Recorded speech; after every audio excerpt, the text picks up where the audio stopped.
নমস্কার বন্ধুরা, আরবিপি চ্যানেলে আপনাদের সকলকে জানাই স্বাগতম। চলে এসেছি হরগৌরী পাইস হোটেলের নতুন একটি পর্ব নিয়ে।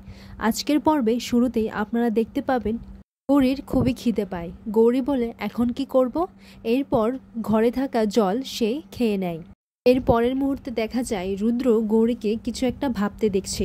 এরপর রুদ্র বলে, মিস গৌরী, আপনি কি ভাবছেন? তখন গৌরী রুদ্র ডাকে কোনো সাড়া দেয়নি। আর ডাকে সাড়া দিচ্ছে না বলেই গৌরী রুদ্রকে গিয়ে জিজ্ঞেস করছে, এত কি ভাবছেন আপনি?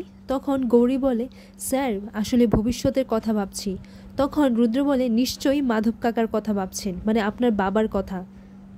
এরপর গৌরী বলে, বাবার কথা তো আমার মাথায় সবসময়ই থাকে, কিন্তু আমি আমার ভবিষ্যতের কথা ভাবছি। তখন রুদ্র বলে, আপনার ভবিষ্যতের কথা? তাহলে কি ভাবছেন? তখন গৌরী বলে, আমি আমার ভবিষ্যৎ অন্ধকার দেখতে পাচ্ছি স্যার। তখন রুদ্র বলে, আপনি আমার সামনে দাঁড়িয়ে আপনি আপনার ভবিষ্যৎ অন্ধকার দেখছেন? তখন গৌরী বলে, স্যার, এখানে তো আমি মাত্র কটা দিনের জন্য আছি, আর এখানে কারোর উপর আর কোনো জিনিসের উপর আমার তো কোনো অধিকারই নেই। আমি তো এখানে একা, এখানে আমার বলতে কিছুই নেই। আর এখানে থেকেও আমি আশ্রমের লোকদের খুব মিস করি জানেন।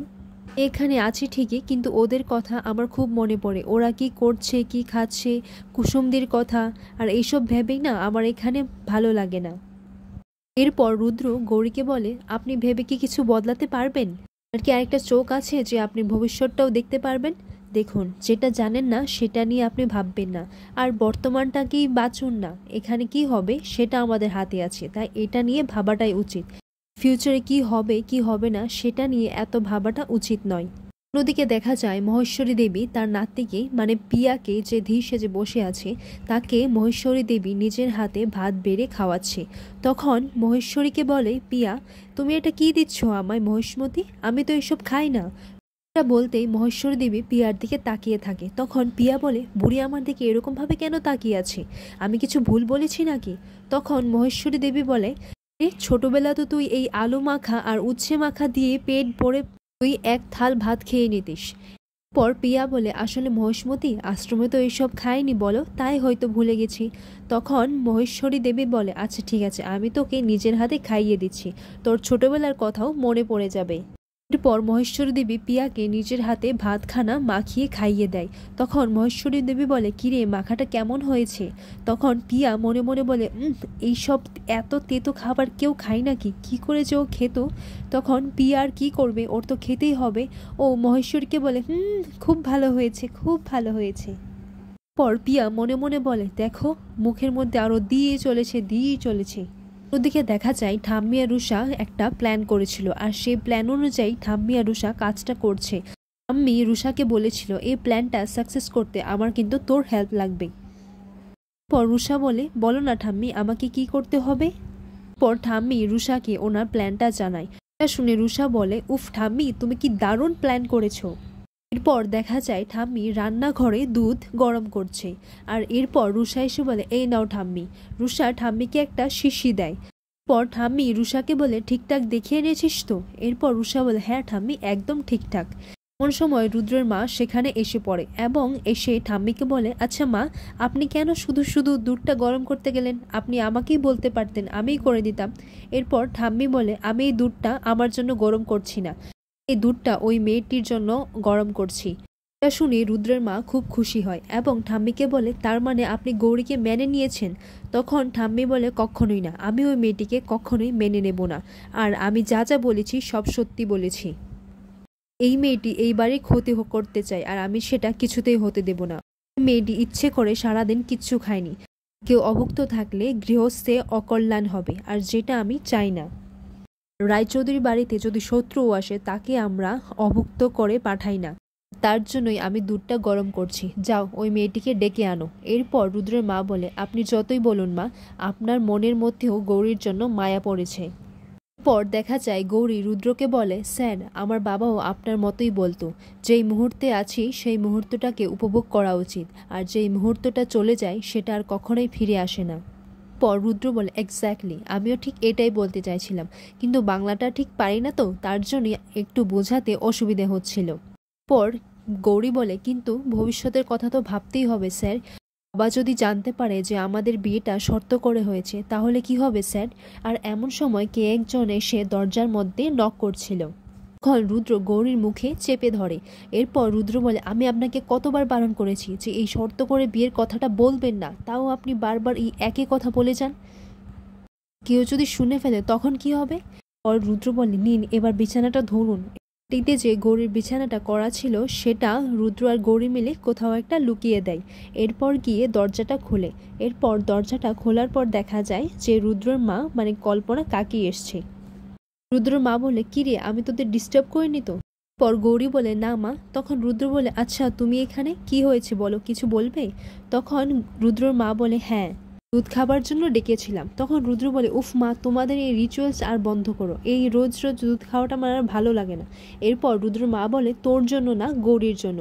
আসলে গৌরী তো সারাদিন ধরে কিছু খায়নি, আর ওর তো নিশ্চয়ই এখন খিদে পেয়েছে, আর তুই একদিকে ভালোই করেছিস, ওর জন্য কেকটা এনেছিস, ওর একটু হয়তো খিদেটা মিটেছে। তখন রুদ্রর মনে পড়ে যে ও গৌরীকে না দিয়ে কেকটা খেয়ে নিয়েছিল, আর তখন ওর খুবই হাসি পায়, আর মনে মনে এটাই ভাবতে লাগে, ইস আমি ওনাকে একবার জিজ্ঞেস করলাম না। এরপর রুদ্রের মা গৌরীকে নিয়ে নিচে চলে যায়। গৌরীর যাওয়ার পর রুদ্র এটাই ভাবতে লাগে, ওনার যে খিদে লেগেছে বললেই হতো, আর কেকটা কেমন খেতে সেটা জিজ্ঞেস করলে আমি কি করে বুঝবো যে খিদে পেয়েছে? উফ উনিও না পারেন। এমন সময় অন্যদিকে দেখা যায় ঠাম্মি আর রুষা দুধটাতে গরম করে নিয়েছিল। এরপর ঠাম্মি ওই দুধটার মধ্যে কিছু মিশিয়ে দিয়েছিল। তখন রুষাকে বলে, এখন এটার মধ্যে চিনি দিয়ে ভালো করে মিশিয়ে দে, যাতে কেউ না বুঝতে পারে। এরপর নিচে গৌরীকে নিয়ে রুদ্রমা চলে আসে। রুদ্র মা বলে, নিয়ে এসেছি গৌরীকে। তখন ঠাম্মি বলে, বৌমা ওকে দুধটা দিয়ে দাও। এরপর রুদ্র মা বলে, আচ্ছা মা, দুধটা যখন আপনি নিজের হাতে গৌরীর জন্য গরম করেছেন তাহলে আপনি নিজের হাতেই দিয়ে দিন। উনি খুব ভাগ্যবতী, তাই আপনার হাতে গরম করা দুধ খাবেই। পর ঠাম্মি বলে, এই রায়চৌধুরী বাড়িতে কেউ না খেয়ে থাকে না, আর তাই বলে আমি কাউকে খাইয়েও দিই না। তখন ঠাম্মি রুষাকে বলে, রুষা চল আমরা ঘরে যাই। পর রুষা বলে, ঠাম্মির মনটা না অনেক বড়, তাই ঠাম্মি নিজের হাতে দুধটা গরম করে দিয়েছে, আর এর জন্য যেন কেউ এটা না ভাবে যে তাকে এই বাড়ির বউ বলে মানা হয়েছে। রুদ্রের মা বলে, রুষা তুই একটু থামবি? দিকে দেখা যায় কোয়েলি, ভাস্কর আর পিকু তিনজন একসাথে আলোচনা করছে। কোয়েলি বলে, যে করে হোক ওই জমিটা আমাদের নামে করতেই হবে, নইলে কোনো ইনভেস্টাররা আমাদের উপর টাকা ইনভেস্ট করবে না। এরপর পিকু বলে, কিন্তু এতে রিসর্ট এসব করে আমাদের কি লাভ? তখন কোয়েলি বলে, লাভ আছে, কারণ এখন ওই জমিটার উপর রুদ্র নজর আছে। পিয়াকে তো ধী বানিয়ে ওর স্বাচ্ছন্দ্যর আর ভবিষ্যতের ব্যবস্থা করেই দিয়েছি, কিন্তু ও কি করছে? তার বদলে এটাই বলেছিলাম যে রুদ্রকে কন্ট্রোল করতে। এরপর ভাস্কর বলে, আমরা তো কিছু বললেই ও উল্টে আমাদের শাসাতে আসে। এরপর কোয়েলি পিয়াকে ফোন করে বলে, তুমি কি করছো? তো কষ্ট করে রুদ্রকে আমি একটা অফিস পাইয়ে দিয়েছি, কিসের জন্য? এরপর পিয়া বলে, কিসের জন্য? তখন কোয়েলি বলে, যাতে তুমি ওর উপর নজর রাখতে পারো, ওকে কন্ট্রোল করতে পারো, তোমার প্রতি ওর যাতে অ্যাট্রাকশনটা বাড়াতে পারো, তুমি ওর সাথে দেখা করো, কথা বলো।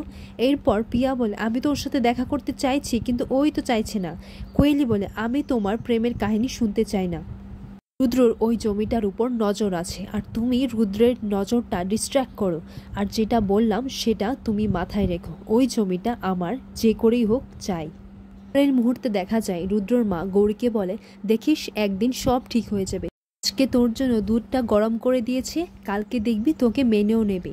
পর গৌরী বলে, ঠাম্মি যে আমার কথা ভেবে দুধটা গরম করে দিয়েছে, এতেই আমি অনেক খুশি, এটাই আমার অনেক বড় পাওয়া। আচ্ছা মা, আমি বলছিলাম কি এই দুধটা আমি ঘরে নিয়ে খাই? এরপর গৌরী দুধটা নিয়ে ঘরে যেতেই লাগবে, এমন সময় রুষা সেটা দেখি ঠাম্মিকে বলে, ওই দেখো ঠাম্মি, ও তোর দুধটা নিয়ে ঘরে চলে যাচ্ছে, দুধটা যদি ভাই খেয়ে নেয় তাহলে? পর ঠাম্মি বলে, দাঁড়াও বৌমা, তুমি যে বললে যে আমার হাতের দুধ গরম করে খাওয়া নাকি খুবই ভাগ্যের ব্যাপার, আর এটার বুঝি এই প্রতিদান দিচ্ছে তোমার বৌমা? আমি যখন দুধটা গরম করে দিয়েছি তার মানে ওর তো এটা উচিত যে এই দুধটা আমার সামনে খাওয়া, তা না করে ও ঘরে নিয়ে যাচ্ছে, ঘরে গিয়ে যদি ও ফেলে দেয় তাহলে? এরপর গৌরী বলে, না না ঠাম্মি, আমি সত্যি ঘরে গিয়ে দুধটা খেতাম। তখন গৌরী সেখানে ঠাম্মির সামনে দুধটা খেয়ে নেয়। গৌরীর দুধটা খাওয়ার পর রুষা মনে মনে এটাই বলে, গৌরী এবার দেখ তোর কি হাল হয়। পর রুদ্রের মা বলে, দেখলেন তো মা, গৌরী আপনার সামনেই দুধটা খেয়ে নিল। এরপর রুষা বলে, সে তো ঠাম্মি বলল তাই, নইলে তো ও ঘরে গিয়ে বেসিনে ঠিক ফেলে দিত। তখন গৌরী বলে, না আমি সত্যিই খেতাম। এরপর রুষা বলে, আমার ঠিক জানা আছে, চলো ঠাম্মি আমরা ঘরে চলে যাই।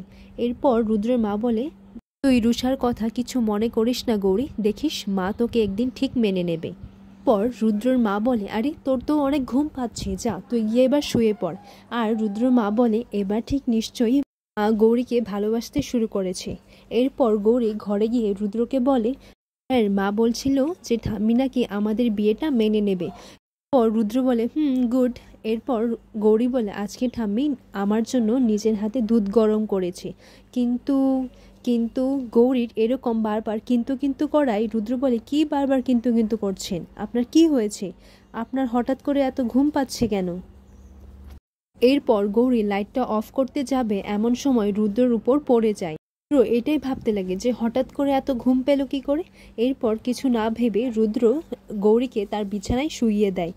রুদ্র গৌরীকে ডাকাডাকি করলে কিছু সাড়া না দেওয়াতেই রুদ্র বলছে, না এখন মাকেই ডাকতে হবে। এরপর রুদ্র যখন গৌরীকে ছেড়ে যেতে চাইছে তখন গৌরী রুদ্রর জামা টেনে ধরে, আর রুদ্র সেই হাতটা তো ছাড়াতেও পারছিল না। এরপর রুদ্র এটাই ভাবে যে গৌরীর দুধটা খেয়েই তো কিছু হলো না। আর এইদিকে গৌরীকে ছেড়ে রুদ্র কোথাও যেতেও পারছিল না, আর রুদ্র মাথায় হাত দিয়ে সেখানেই বসে থাকে।